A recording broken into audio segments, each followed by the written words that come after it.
అధికారంలోకి ప్రతిపక్షంలోకి ఎందుకు వస్తుందంటే పరిపాలన నచ్చక. స్టేషన్ గన్పూర్లో 500 మంది జైన్ అవుతుండ్రు. స్టేషన్ గన్పూర్ నుండి వచ్చి కేటీఆర్ గారి సమక్షంలో, అంటే వాళ్ళ పాలన నచ్చక వచ్చేసింది అంతే. అయితే గతంలో ఇప్పుడు కడియం శ్రీకి కానీ వాళ్ళ కూతురికి కానీ మంచి స్థానం లభించేది, మంచి విలువ ఉండేది బీఆర్ఎస్. అయితే లాస్ట్ ఇప్పుడు అధికారం పోగానే నేను ప్రజల మేలు కోసమే నేను పార్టీలో జాయిన్ అవుతామని చెప్పేసి కాంగ్రెస్లో వెళ్ళడం జరిగింది. సో దీన్ని ఏ విధంగా చూడవచ్చు మనం?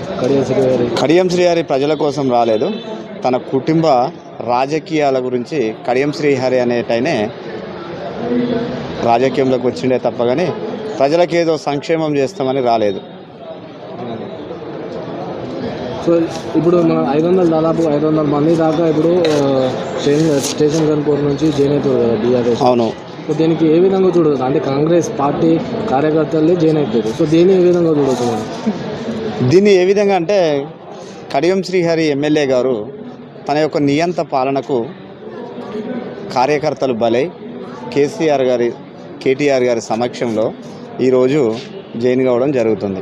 డాక్టర్ రాజన్న గారి పరిపాలన 10 సంవత్సరాలు కన్న తల్లి లాంటి పార్టీని రాజన్న గారు మమ్మల్ని తన కంటికి రెప్పలా చూసుకొని కార్యకర్తలకు ఇచ్చే విలువ, కార్యకర్తలకు ప్రతి సామాజిక వర్గానికి ఇచ్చే విలువలు రాజన్న గారు ఇచ్చేది.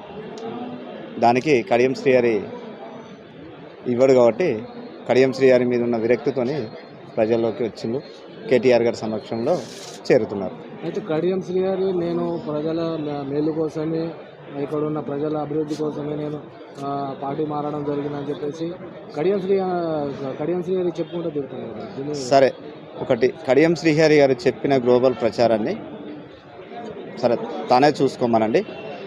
కాంగ్రెస్ ప్రభుత్వంలోకి తను వెళ్ళిన తర్వాత నియోజకవర్గానికి ఏం అభివృద్ధి చేసిండు? 100 పడకల ఆసుపత్రి తెచ్చిండా? కాదు. లేదంటే రిజర్వాయర్లలో నీళ్లు నింపిండా? లేదు. రిజర్వాయర్ల పునరుద్ధరణ చేసిండా? లేదు. ఏం చేసిండు?